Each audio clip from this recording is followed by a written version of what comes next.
Hey, what's going on? It's Bill Burr, and it's time for the Monday Morning Podcast for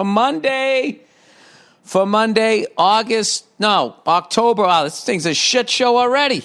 October 4th, 2021. What's going on? How are ya?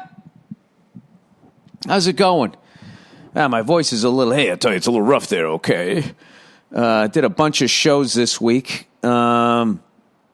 I went out to meet me in St. Louis. Meet me at the fair. And I worked at the fabulous Fox Theater. I performed there before. And there's an incredible Stevie Ray Vaughan tattoo, autograph right on the door, on the inside of the door in the green room. And every time I see that, I just cannot believe it. So I got to do 2 nights there, working with Dean Del Rey, getting prepared to shoot my show at Red Rocks, which hopefully, potentially would be a special. So, I crushed the first Red Rocks show a few weeks ago, and I was like, all right, my act is up and running. That felt good, man. That felt really good. Like I wouldn't, because I was just filming this thing just because I wanted to have proof that I was there. Because you never know if you get to go back, right? So, but it felt good enough to be a special. So I was like, all right, well, we'll shoot the next one and we'll see what we got. My act feels good, and I'm like, all right, what I'm going to do is I'm going to do a couple spots in L.A. and then I'm going to run my hour one night somewhere. I'll go on last and just run it, just so I got it, and I'm up and running. And then lo and behold, this fucking cold that's going around that lingers for like 2 weeks. My kid brought it home from school, and I got it, and I had it beat by Sunday last week. When I went to the Rams game against the Tampa Bay Tom Brady's, and I smoked 2 cigars like an asshole, brought my immune system down to nothing, and the cold came right back. And I was like, fuck. So now, and then the whole fucking week, I was like trying to get over the goddamn cold and all of that shit. I didn't do any spots. I think I went out one night, bombed after Donnell Rawlings at the Laugh Factory. And I'm like, this is just what it just always fucking happens like this, right? So I was like, all right, maybe I'll feel better Monday. I'll go out then. I just didn't, didn't end up going out. No, didn't I run it one more time? I forget what. So I was looking at my act or whatever. So I get to St. Louis, and it just, fortunately, the first night, there was just such a fucking great crowd that I was able to go out there, get in the groove of it, everything fucked up a couple of jokes, but nothing noticeable. And then the next night, it was humming, right? But then the next day, I got to go to Red Rocks, and I swear to God, anytime I'm shooting something, shooting a special, whatever, I always get this feeling of dread.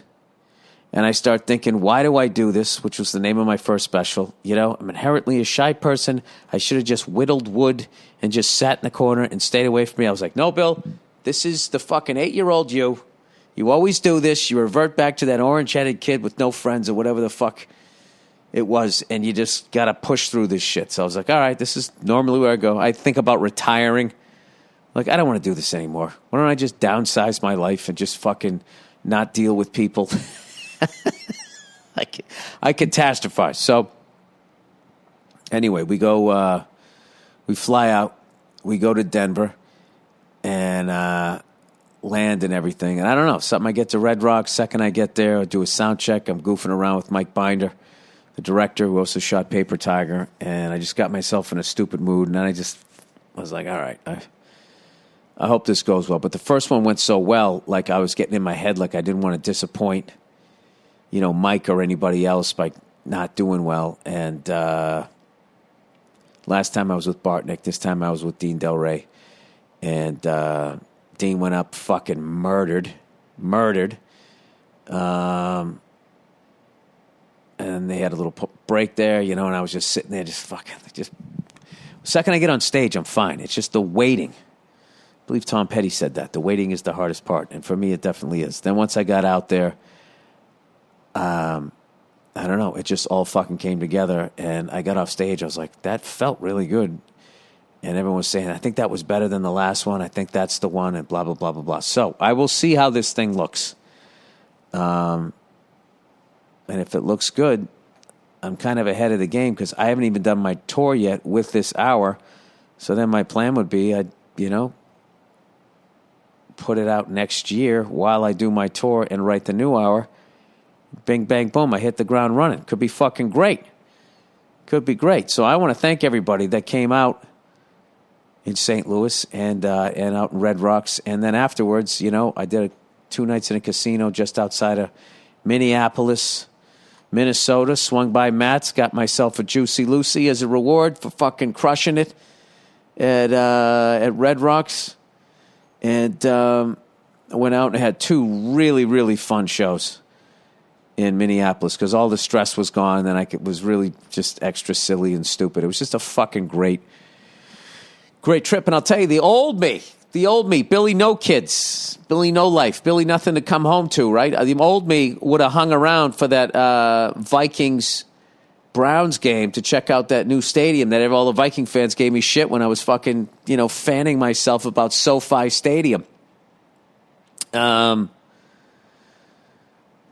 But, I got kids, so I ended up, coming back. It wasn't that bad, coming back from Minneapolis. You can get out to L.A., you get not too bad of a headwind. You can get out here in a little over 3 hours, which I thought was fucking awesome. For some reason, I thought it was 4 hours to Chicago, so I thought Minneapolis, we were more north. I don't know. We must have had a tailwind. We left at like 9:15, then we landed at 12:15. No. Yeah, something like that. 3.5 hours. I forget what the hell it is.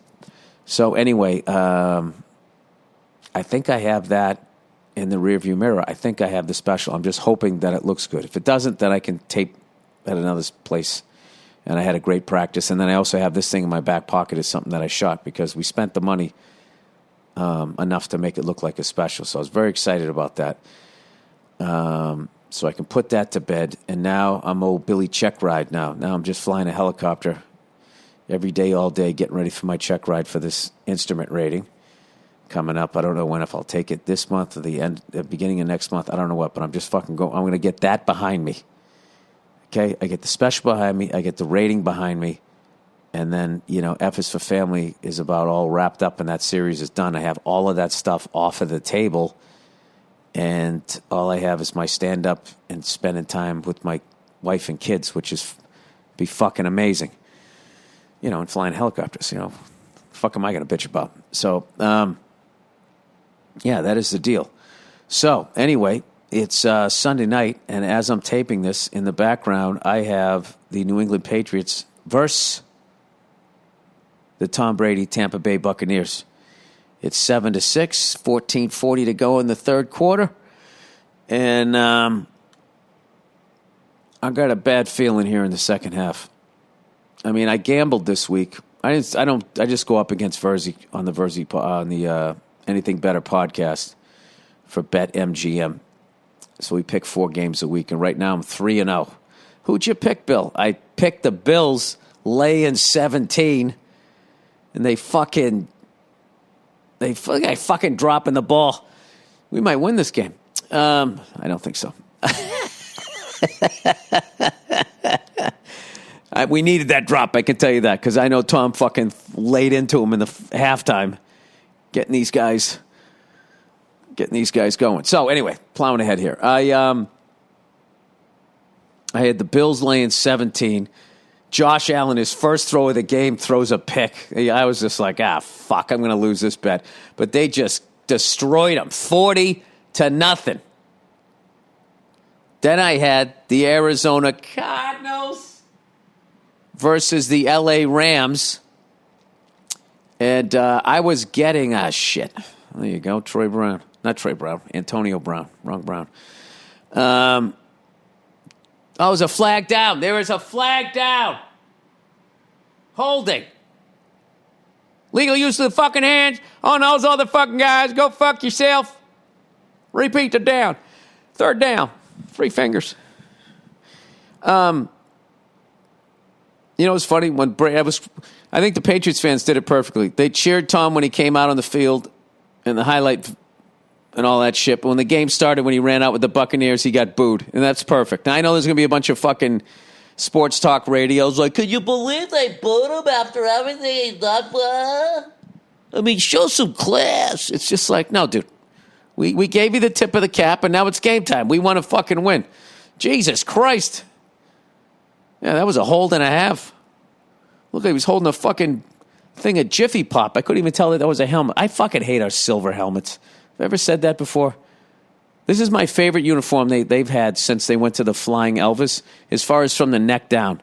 Like that blue with the little bit of red stripe, it looks fucking great. But I don't understand what the fuck was wrong with Pat Patriot. Those ones in the mid-'70s where it was the all-red jersey with the white number. And fucking Paul Revere with the football. I mean, that was, for me, then the black cleats, that was the shit right there. Anyway. And then I had the Seattle Seahawks getting 3. I think I might have been getting 5 with Arizona. I don't know. Not only did all my teams cover, they all fucking won. So we'll see here. This is my chance to go. If I go 4-0 here, then I'll be 8-8 on the year because I went 2-2, 1-3, and 1-3. I was getting my ass kicked. I tell you, it's hard to pick games when you got kids, you know? When you got nothing to fucking live for, you can watch this shit and look at stats.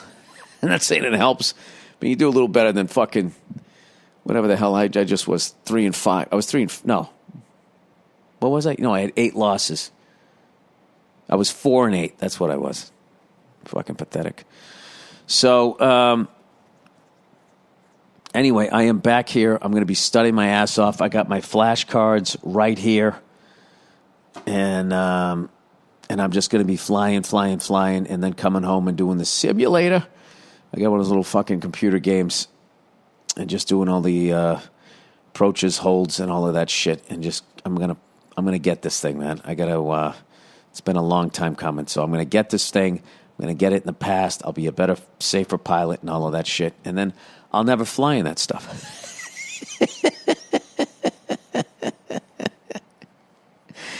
As far as my piloting goes, I'm old Billy Nice Day. Old Billy, sun's out. Okay, sun's out, Bill's out. That's how I fucking fly.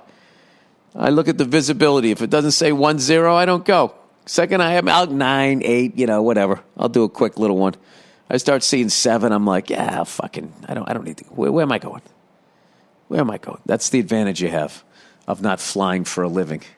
You fly for a living, you have to kind of go pretty much no matter what, unless it's the worst fucking day ever.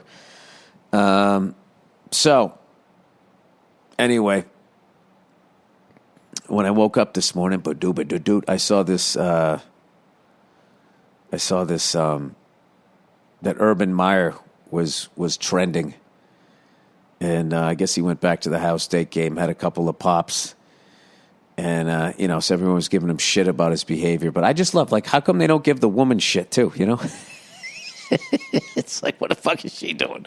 I don't want to get her in trouble or anything, but just fucking crack me up. But I always just look at that shit like, whenever I see things like that, I go, that's between him and his wife. What does that have to, why do I need to know that fucking happened? And then who's the rat who sat there and filmed them? Like they give a fuck about the sanctity of marriage. They don't give a shit. They just trying to get likes and trying to get hits and trying to make fucking money. But having said that, Jesus Christ, you're Urban Meyer.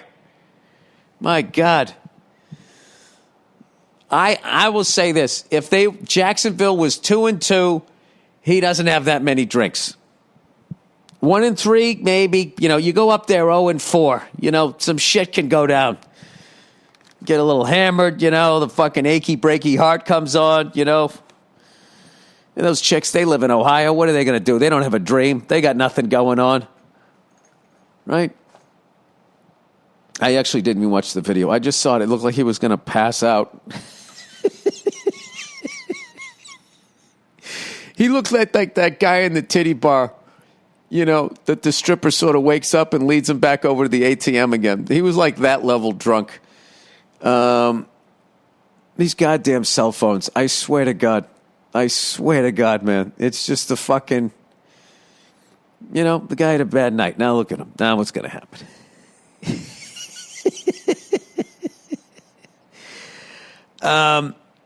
Anyway, Pat's driving down the field.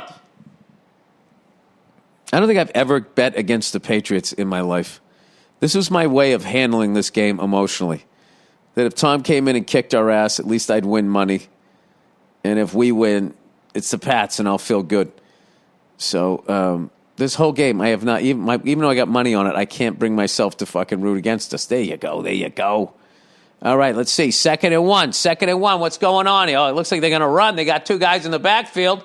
Are they going to run it to the strong side? That's what it looks like. Right up the gut. Nothing. Everybody knew it, even the comedian. All right. So anyway, my next run of dates is I'm doing a bunch of shows in Atlanta, and what's cool is I have some stand-up friends that live there now, so I'll have my usual. I'll have an opener, and then I'll have a couple of my friends popping in to do some guest spots or whatever.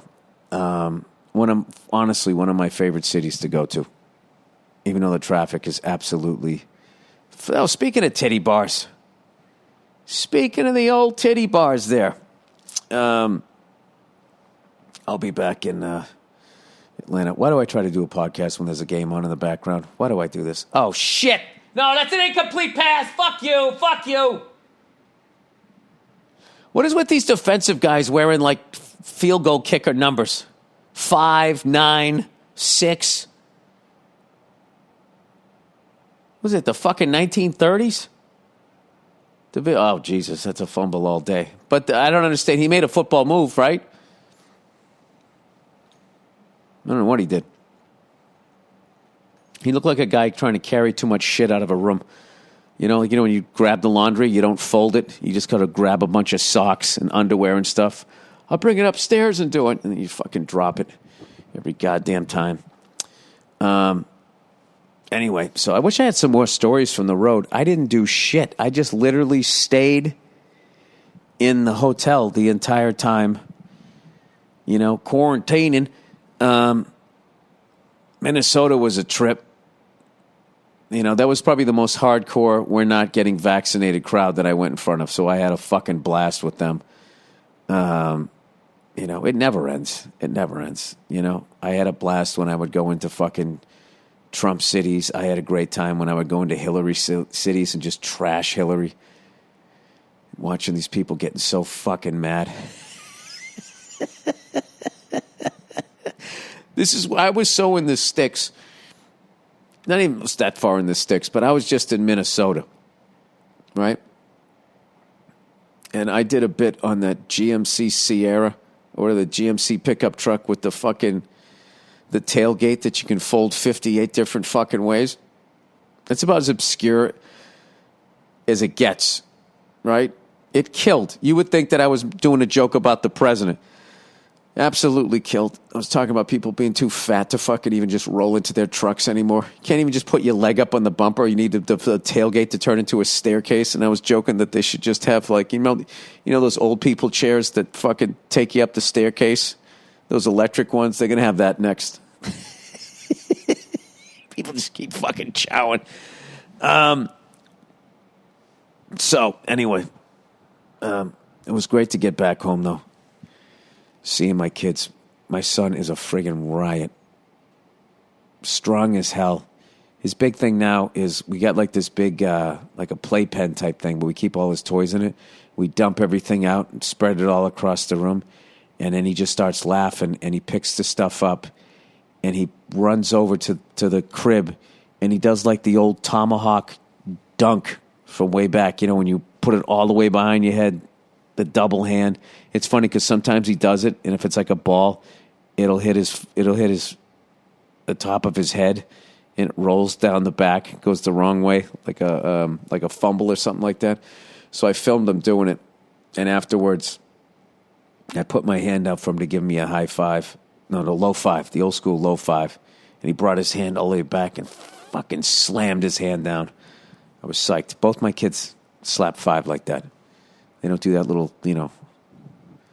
dead fish thing that some of these people do. What am I talking about here, people? I'm going to have to put pause on this game because my fucking train of thought is going to be nowhere here with this fucking watching this goddamn game. Look at this. Christ, they're on the 40-yard line. Nah, we don't need this shit. Leonard Fournette right up the middle. Nothing. He looks old as shit, by the way. I don't know. When they had him fucking running around to the outside, he looked like me playing touch football. I don't know why. He just looked slow. Is that crazy for a 53-year-old white comedian to be saying a black running back in the NFL looks slow? To say he looks like me. Anyway, you know what was funny about Red Rocks, right? Absolutely breathtaking scenery, right? But because we were filming, we had a spotlight on me, and it was so in my eyes, I could not... That's right there, Fred, the old fucking slap down on the ground. Deflected pass, sorry. The spotlight was so in my face, I couldn't see any of the red rocks. So I felt like I was talking into this giant walk-in closet. But the energy of the people was amazing. And like 4 times during the show, when the wind was blowing towards the stage, this cloud of weed smoke would wash over me. And I was just like, this is fucking amazing. Am I going to lose this fucking bet? Look at this shit. This is going to be everybody, the next day. Is it time to panic? Down in Tampa Bay. I'll tell you, they started off all right. It's a weird thing, you got all the same players. They're all back. But I got to tell you, if I'm looking at Tampa Bay and I'm looking at the last 2 weeks, I got to tell you, I don't like what I see. And if I'm Bruce Arians, I got to be thinking, when is Tom Brady going to take over the head coaching reins like he did last year so we can win another one? I watched that LSU-Auburn game right up until the end, and then I had to go on stage, so I missed the ending. I don't know how we ended up losing. I knew they had the fucking ball. What else did I watch? I watched like another upset. I don't know. I'm just hoping Ohio State loses again. Not because I really give a fuck. I just love when they lose and just listening to their fans talking about why they should still be in the playoff. It's like a fucking tradition now. Like Ohio State could literally have 2 losses in the Big Ten and they'd be like, okay, I know. All right. They were early in the season. Okay. And just listen to my argument. I'm going to tell you why we should still be in the playoff. And then they go in the playoff and they get fucking smoked. Like 9 times out of 10, they lose by fucking 40 points. So I'm sitting there going, why do they keep putting these fucking assholes in the playoffs to have a boring game and get fucking smoked? And I just think that it's got to be a ratings thing. It's kind of like how they put Notre Dame. Notre Dame was on, before you could buy like packages and shit, college football packages or whatever. Fucking Notre Dame was on every single week. And they sucked for like 15, 20 years. And they were just on because everyone would watch them. So I think Ohio State has a little bit of that going on. I don't know how strong the Big Ten is, but I don't know. They played one game outside and they got their fucking asses kicked. And that's what ends up happening. Then they talk all this shit about how tough the Big Ten is, and then they go in. Like I said, 9 times out of 10, they end up fucking, it seems like they lose by like 20. This has been a tough podcast for the fucking Urban Meyer fans. Hey, did they take down the statue of Urban Meyer now that he was there getting a fucking sort of a Buffalo Wild Wings lap dance? Like, how does the math work on that? I don't know. We shall see. Man, I haven't been to one of those places in a while. Oh, speaking of that, dude, I got to once I get this, the instrument rating, then my next thing's going to be is to get rid of this fucking COVID weight, man. I gotta knock this shit off. I did pretty good when I was out there. Then I got to Minnesota. It was like the day after the big fucking stress thing, so I got a burger. Like an asshole. I didn't eat my salad that night, because I had the burger to me going, hey, man, let's eat something else that's fun. Then I had like a mini pizza and a fucking chocolate chip cookie. And I woke up this morning and my belly looked like how it does usually at the end of the day. Like, what the fuck did I do? I woke up like that. And I was like, all right.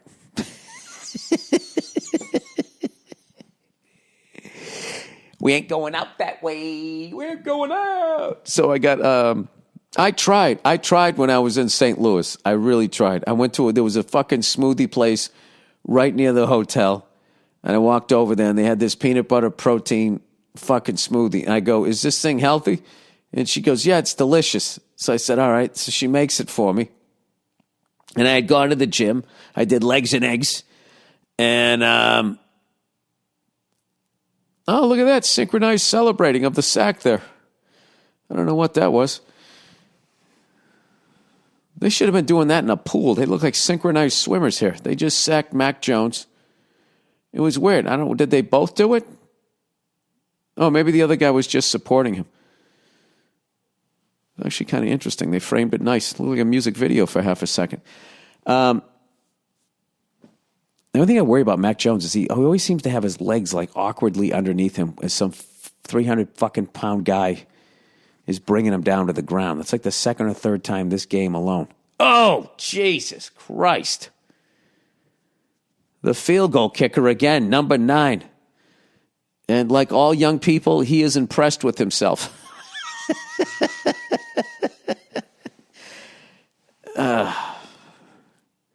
What happened? He just went on. Oh, the big boy cleared them both out. That guy's a problem. Not number 9, that other guy. That was like a fucking car with the brake off. Just started rolling, and then the owner tries to get in front of it. He just did that to a fucking offensive lineman. Patriots punting out of their own end zone. Dude, could they have more fucking graphics on the field? They're making like the grass different colors. It's like, I get it. This is the 10 yards. Football! Fucking Pats ball, baby! Woo!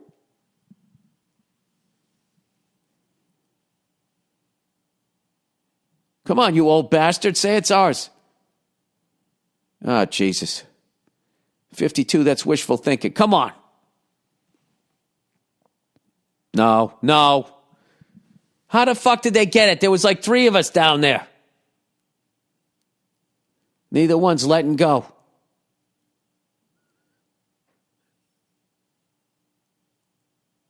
What's the other guy doing? The other guy there with side control. There's like 2 guys like they're fucking holding the Hope Diamond, and there's another guy. You know what that's like? That's like when a famous person dies, and that's like the distant relative that shows up. Like, I fucked him for a week. Can I have a car?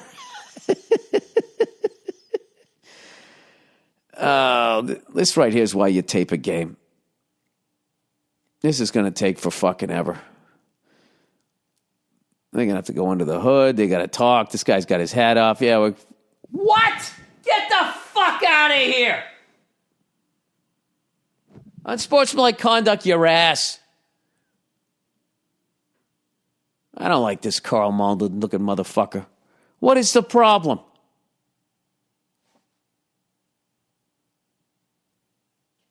What the fuck just happened? Why is he wearing number 18? Oh, he got pushed out of bounds. Oh, and then he didn't try to get back in. But, well, shit, yeah, I didn't even notice that. I was watching that like 3 times.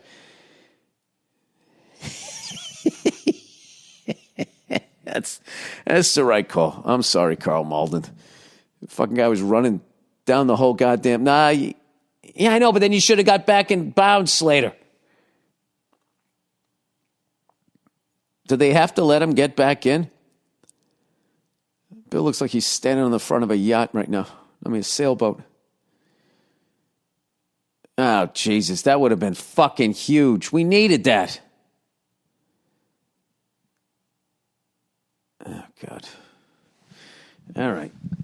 That fucking guy talked to him. Looks like Drew Bledsoe from behind, doesn't he? I'm just assuming you guys are watching this on YouTube at this point. Somebody's uploaded the game. Everybody else is like, Bill, we don't give a fuck. What are you talking about?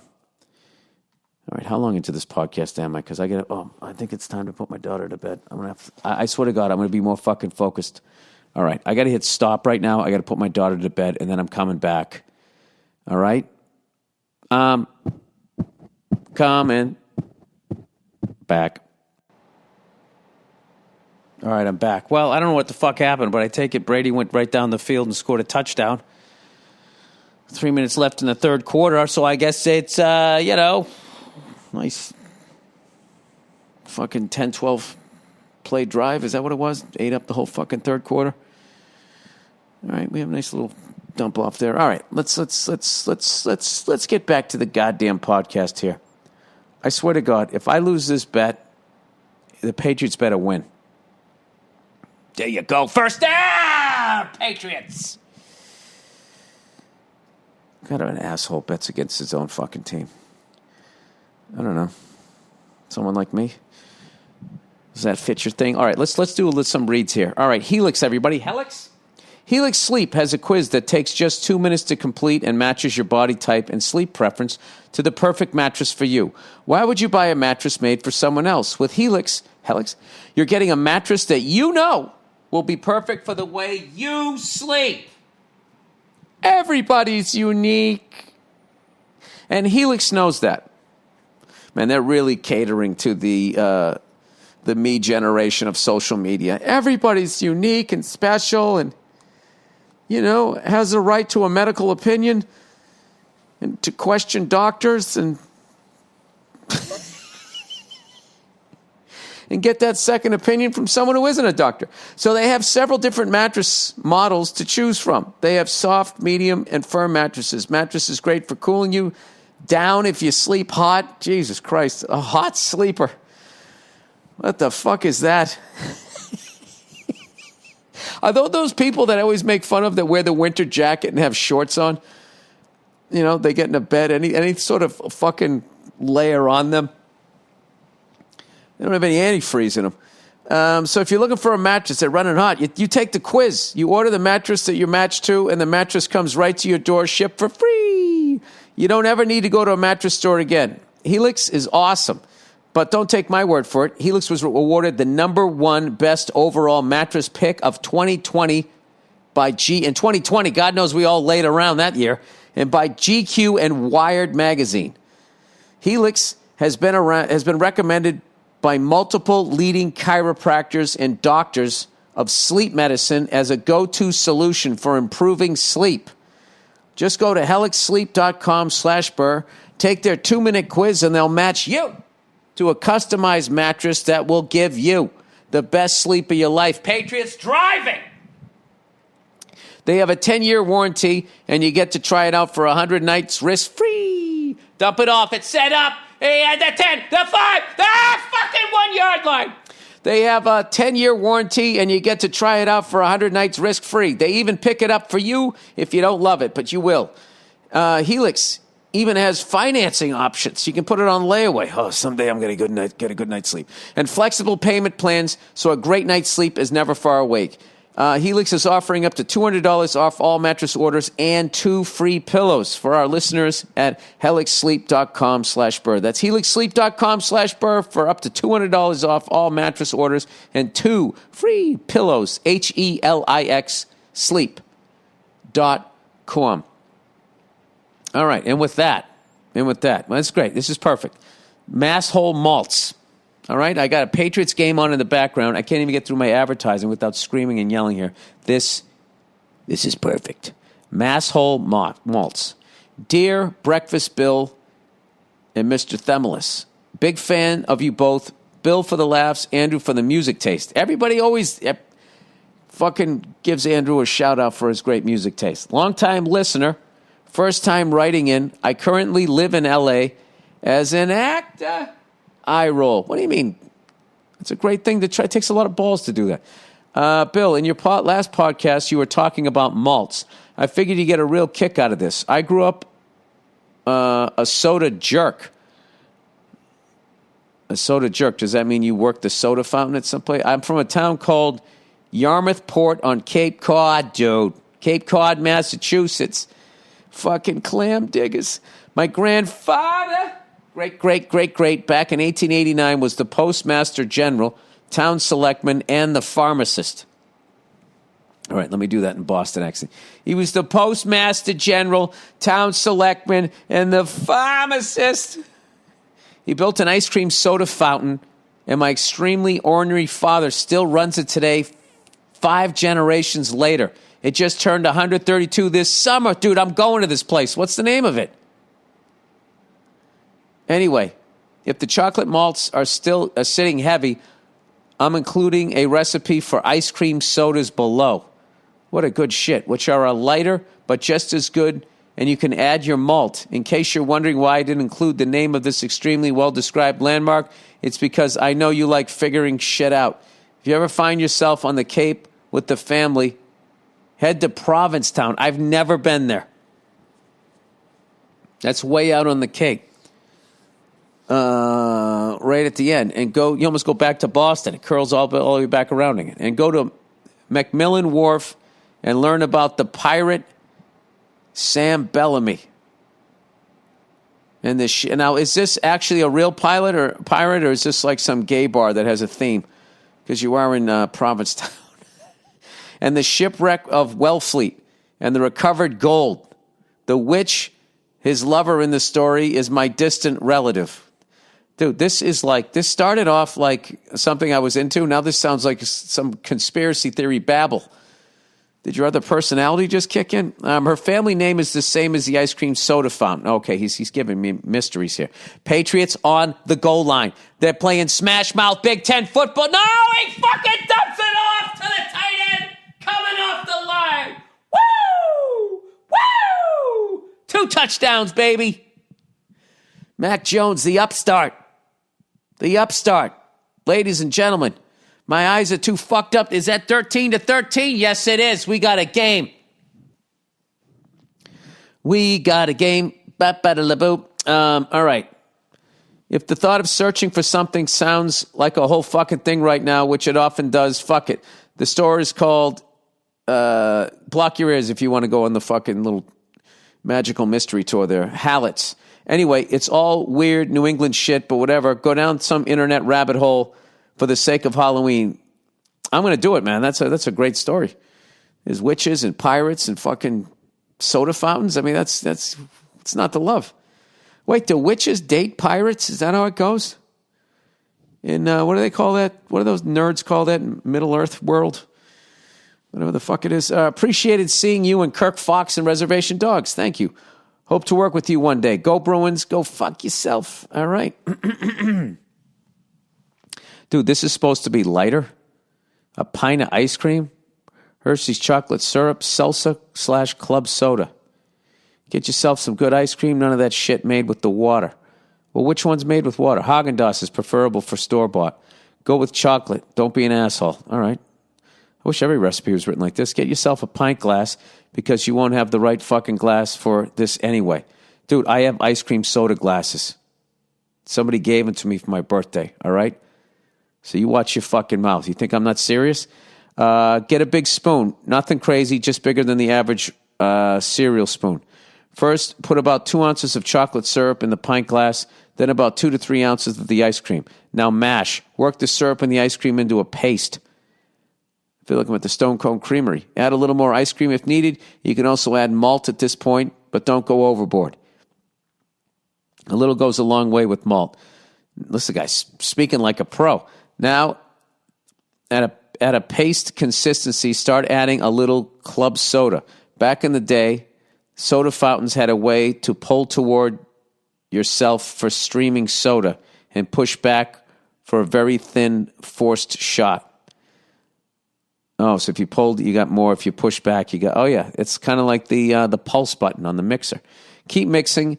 Add a bit more club soda. The head is going to start getting big because of all of the cream. Then you can see it settling through. Keep adding club soda and keep stirring until the pint glass is about 3/4 full. Should have a big head of... Dude, if I ever work with you, I'm going to watch you do this.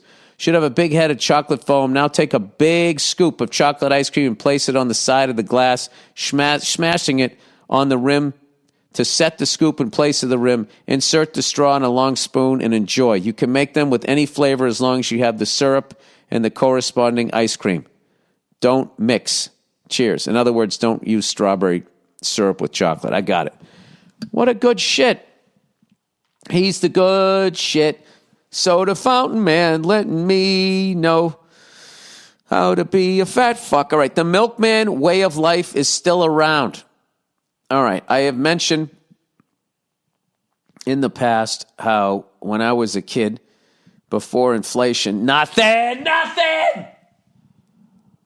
Third down, baby. Sorry, strung out the run really nicely. Yeah, I was saying how, the milkman could have a stay-at-home wife if he wanted to, right? And all he did was just deliver milk, pick up the empties, deliver the milk. It was just like, like there's a real, like something, I don't know. Don't listen to all this fucking social media shit where everybody's saying you just got to keep pushing yourself to be better, to get better, to do more, to make more, to achieve, and all of that shit. And that's a great way to have your life go flying by. As I've learned after fucking 30 years of doing just that. You did a bunch of shit, you saw a bunch of stuff, but how much of it were you actually living? So I always look back at some of those jobs, like, what if I just fucking drove a milk truck? Just drove that around town, breaking balls with the other guys down at the fucking place. You drop it off, you come home for lunch, stay-at-home wife has a sandwich ready for you, like the whole old school thing, right? And just saying how it went away because of inflation and all of that crap. Every August, we print like $1 trillion and act like this Ponzi scheme is still working. Well, this guy claims the milkman way of life is still around. Dear Billy Burger with a large fries, Burr. I've noticed the past few weeks listening to the MMP and Anything Better that you've brought up how you used to be able to support a family and have a stay-at-home wife while working as a milkman. Yeah, right, like having a regular just blue-collar job around town. Even like a mailman, I think even then, even if you're in the fucking union and all of that shit, you still need that second income, it seems. I mean, granted, back in the day, the kids weren't going, I want an iPad, which back then, you literally ask them for like a spaceship. I would just like to inform you that in some parts of the world, that is still the case. My father lives in Nova Scotia, Canada, and until about 2 years ago, he did just that. That's awesome. He started in 1990. He woke up at 3 a.m. 5 days a week for almost 30 years. He delivered door-to-door to local restaurants and to convenience stores. Luckily, he was able to sell his milk route to someone else before the COVID struck.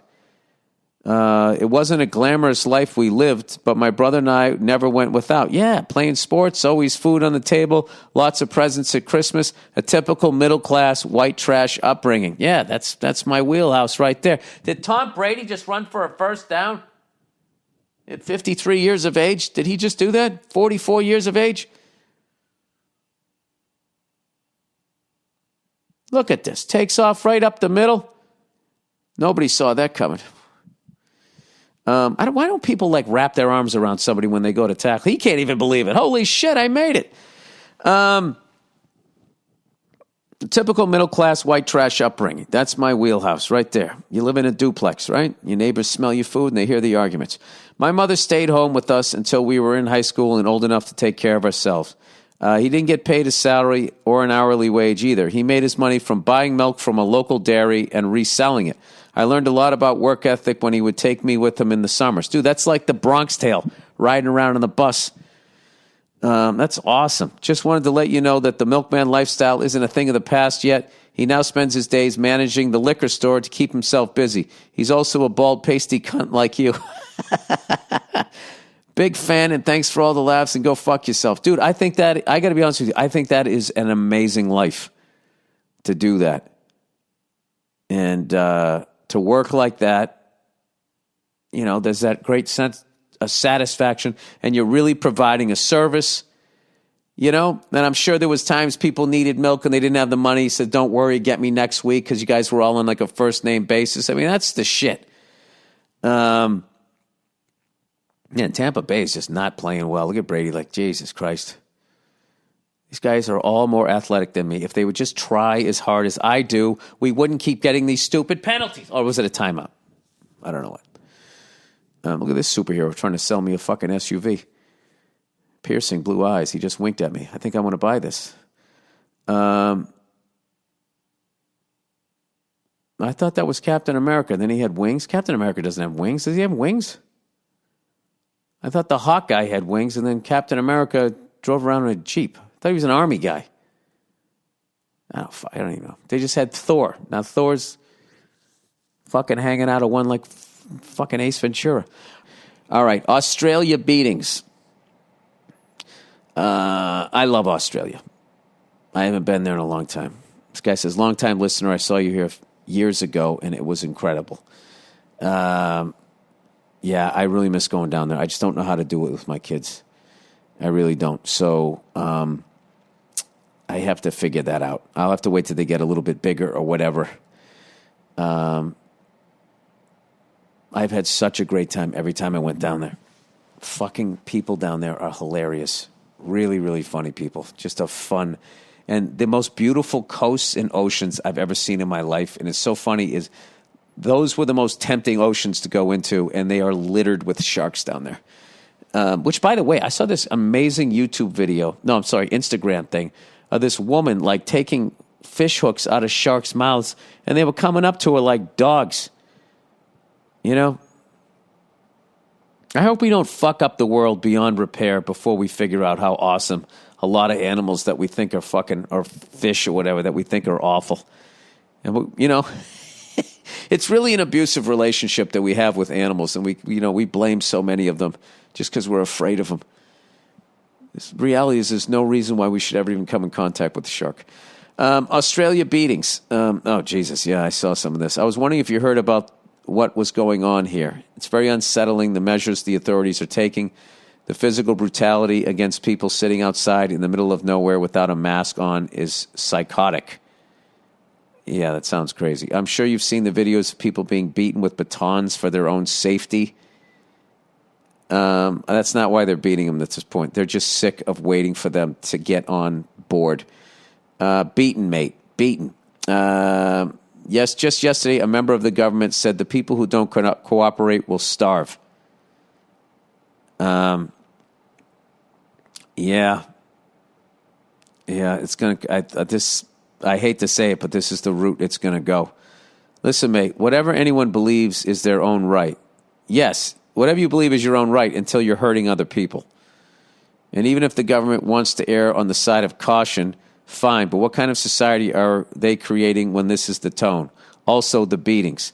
All right, yeah, the beatings are terrible. What also is bad is to not get vaccinated and continue help spreading a virus, and you're roundabout killing people's grandparents or their fat uncle or whatever. I mean, what's going on is nuts on both sides. Both sides are crazy and yelling at each other and spiking gallons of milk in convenience stores and beating somebody who's not wearing a mask because they're outside but they're not near anybody, like beating them. Like, what are you doing? Like, all of it is fucking nuts. And but unfortunately not surprising because war is still legal, you know, and that is solving a problem with violence, you know, and that's how human beings are. It's fucking ridiculous that we've been around this long, that this is what we do, and you see all the fallouts and all the documentaries about all of this shit, and that we still end up doing stuff like that. I think it is absolutely horrific that they're beating their own citizens. And the same way I think it's absolutely horrific that someone, you don't want to get vaccinated, fine. I don't give a shit about that. But you can at least wear a goddamn mask. But like, you're not even going to do that, or act like you do the passive aggressive, like not, put it on properly, and you could kill somebody, and you're so fucking wrapped up in your own shit. I mean, it's just not as obvious as just walking up and beating somebody. I mean, that's just a horrible thing to see. But like, I don't know. I don't get it. But I'm not going to tell anybody what to do. You can do whatever the fuck you want to do. But I mean, what's going on down in Australia this is going to be, hopefully, modern medicine is going to solve it the way they've solved everything else. They don't get credit for fucking slowing down the AIDS epidemic, and now you can live with it. I mean, what they've done is incredible. I had a ruptured appendix in 1980, and I'm still here because of doctors and nurses, because of what they did 40 fucking years ago. So I dance with what brung me. I'm sticking with this. And the internet is brand fucking new, and there's no rules of libel or slander. And you just look at how, I don't know, there's people now all of a sudden think the world is flat. I mean, and that is a symptom of the internet and these giant uninformed think tanks that are going on. It's just, it is what it is. Dude, I'm really sorry that that's going on down there. Yeah, but human beings in power solve things with violence. They always do. Oh, my God. No fucking way. Look at that. Oh, what a big play. We're taking out. Oh, we're going to win. We're going to win this fucking game. Pulling out all the stops. I think Bill Belichick, maybe, you know, some of these fucking sports talk radio guys, when Brady won the Super Bowl and they were sitting there going, oh, does that mean that Belichick didn't do anything? I think he took that personally. I mean, that's like the second trick play we've called this game. I love it. All right. Okay, here we go. So, anyways, I do not condone beating people that don't believe in what you're doing. All right. Men not organizing. Hey, Billy Bulbous Bullocks. I was listening to one of your many podcast clips on YouTube, and one thing you said really stuck with me. You mentioned how women are better than men when it comes to getting things done in their benefit because they're able to organize themselves into groups in order to champion for a cause. Yeah, they are good at that. They're good at threatening men, you know, on a one-on-one level in a relationship. All the way up. Although, you know, they're losing big time, you know, in Texas if you're pro-choice, if you're pro-life, I don't know, you think they're winning. I don't know. I'm not going to get involved in that shit. I ain't stepping in that fucking swamp. Anyway, he said, I think it was your explanation of why feminists, on top of having so much influence, don't seem to have a male counterpart. I don't even know what that means. And he goes, I have to disagree there. I don't know what you're talking about. Oh, wait. It comes the thing, organized, because they're better able to organize themselves into groups in order to champion for a cause. I think it was your explanation as to why feminists, on top of having so much influence, don't seem to have a male counterpart. What does that mean, they don't have a male counterpart? First of all, dude, you're listening to a podcast. This is me just trying to fill up an hour, so God knows. I don't even remember half the shit I say. I have to disagree with there. Oh, you know what? I agree with you. You're right. I shouldn't have said that shit. This is the new me. It just ends these type of conversations. Yeah, you're right, man. Why did I say that? From my experience, the biggest problem is that men who do get together to stand up for their rights are either ignored or immediately labeled as hateful misogynists. I highly recommend you check out a documentary about the men's right movement titled The Red Pill. Interestingly enough, it was created by a lady documentarian by the name of Casey J., who prior to the production of the documentary was a feminist. In fact, the documentary was originally made in an attempt to show how evil men's right activists were. Okay. I don't know much about men's rights activists. I remember a few of them tried to, like, attach themselves to my podcast, and I was reading what they were writing, and it just sounded like a bunch of guys that weren't getting laid. I'm all for divorced guys, though, going to divorce court. What happens in divorce court to most of the time men, but straight across the board to who is ever making more money? Because now you're seeing that with women, now that they're getting opportunities and they're fucking crushing it and they're making a lot of money, and all of a sudden they get divorced and, you know, the guy starts asking for ridiculous alimony. I mean, it's a fucking travesty, whoever it happens to. I just don't understand why there's two people involved. Like, both of you, your relationship failed. So there should be 50-50 responsibility. And how one person who, like, makes less money gets to basically live the same lifestyle and just have the person they don't no longer love removed from the situation. I mean, that's ridiculous to do that to a man or a woman. Anyway, what's sad is that her abandonment of this is going back to the documentarian who wanted to do a thing to show men's rights people looking like assholes. And then she became one, I guess. I guess feminists would say she has Stockholm Syndrome. What's sad is that her abandonment of the feminist label arose when she found herself attacked and slandered by those who she once considered friends in the feminist community simply because she was giving a voice to a different perspective. Yeah, there's a lot of that in everywhere, from sports fans to activists, and especially on the internet. People like to hear people say what they think. It makes them feel better. It makes them feel right. Makes them feel smart. I don't know what it is. Anyway, also, I won't lie. Maybe I'm just a crier, but some of the interviews shown in the video made me shed some big ones. In any case, thanks for reading my message. Love your humor, your podcast, and your acting. Thank you. Best wishes to your family. Peace, love, and go fuck yourself. I got to be honest with you. I have enough issues with women. I don't need to watch that. I don't because I overcorrect the other way, so I need to fucking be a little more empathetic. Having said that, I don't let myself get walked all over. I'll take the fight. I'll sleep on the couch. I don't give a shit. Boyfriend interrupts sex time to close curtains. Hey, Billy Blue Balls. What do we got here? Long-time lady listener here. I've been with my lovely boyfriend for 2 years, and despite being very much in love, I'm starting to get irritated by our sex lives.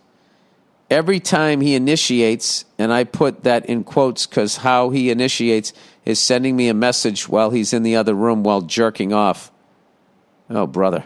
Expecting me to go to him and skip over all the foreplay. Oh, yeah, he's trying to postmate pussy.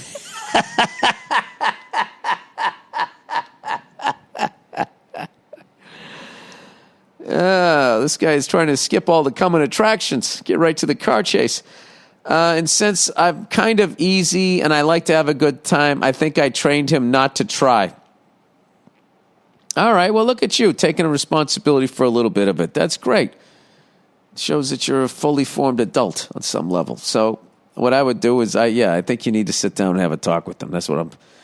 Another thing he does is if we do start off and get in the mood, is get up in the middle of undressing, close all the windows and curtains, not an inch of exposure is tolerated, and returned like you would after pausing a game. The problem is he forgets it's an online game, and by the time he's done closing all the windows and curtains, I'm no longer in the mood.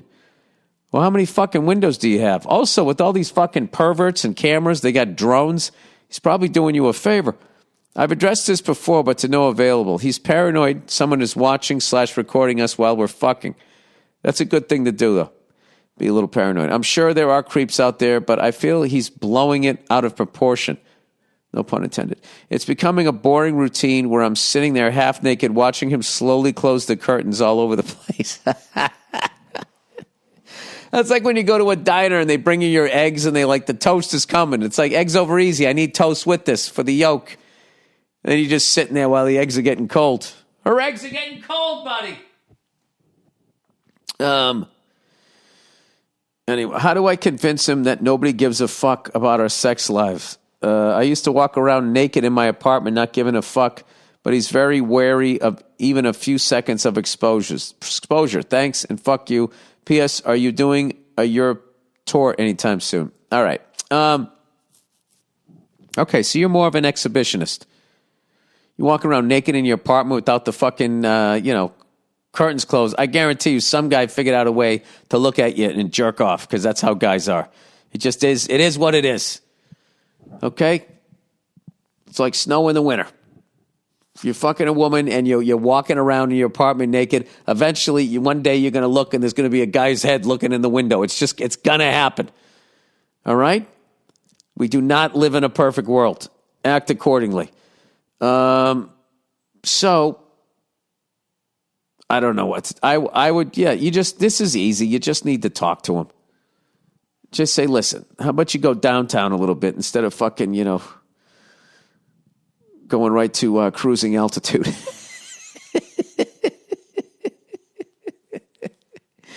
This guy goes right to the end of the fireworks. The 1812 overture. That's an easy conversation. The blinds. I don't know. Well, let me ask you this: Are you someone that gets off on the fact that maybe somebody is kind of watching? You're walking around naked, and back in my day.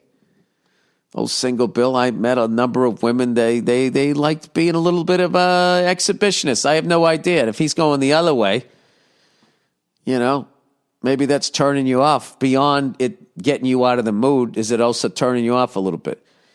This is what he should do. If that's what I would do, if I was paranoid like him and you liked walking around naked in the apartment, what I would do is I'd bang you at night, okay?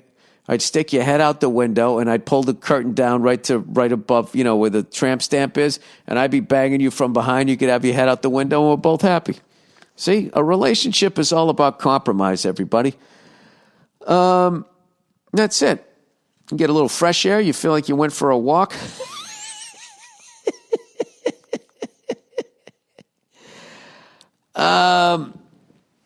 So anyway, that is the, sorry about that, everybody. That is the podcast. I'm watching this here. Tom Terrific is going down the field.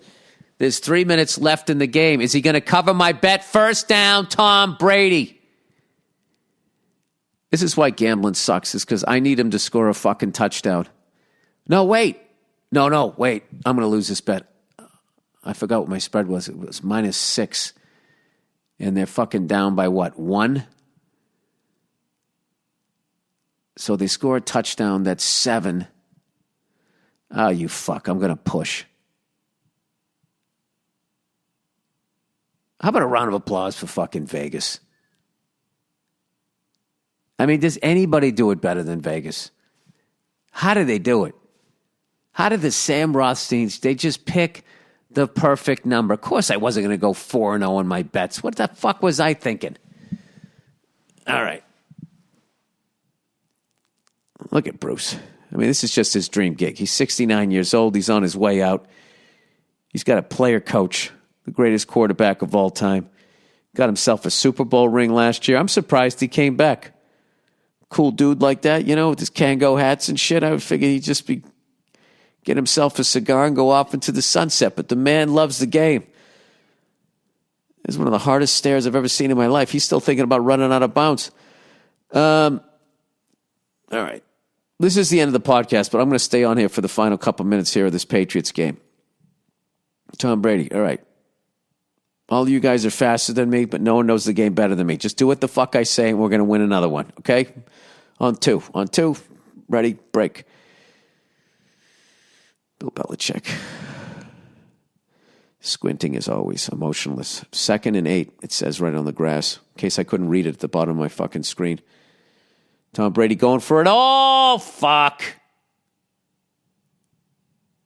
Oh, I thought that was going to drop in there. All right, 3rd and 8. 3rd and 8.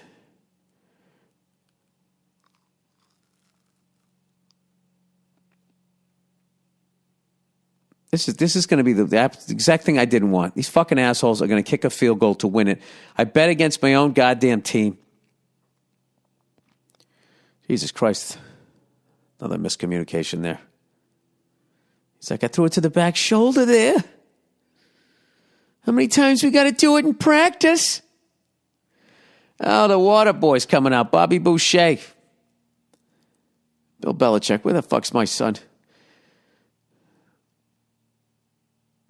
Someone was mentioning this the other. Oh, Dean Del Rey was talking about how football pants are slowly just becoming shorts. Like, not only are there no knee pads, most of them don't even wear knee pads, the pants are above the knee. Which is amazing to me. Because knee injuries end your fucking career. A lot of these guys, the flashy guys there, the what do they call it? The running backs, the wide receivers, the guys that get all the fucking ladies, right? They need to be fast. I would have I'd be wearing that Barry Bonds fucking Middle ages thing that he fucking wore. Here we go again. Same fucking play. He juggled it out of bounds. Now it's 4th and 8. Now they kick a field goal. They go up. It will make it 19-17, and I've lost my bet. Because even if the Patriots come down and kick a field goal, least we can win the fucking game. There's enough time where we can win the game. Ah, Jesus, he should have had it. I mean, look at this guy, 44 years old. He puts it right. What does he got to do? Does he got to fucking hand it to you? I got a feeling this guy's going to miss it. He's going to push it wide right. He already fucked one up today. Come on, you shitbird. Push it right. Push it right. Yeah, you fucking bastard. Good for you. Good for you. You don't have to put your house on the market.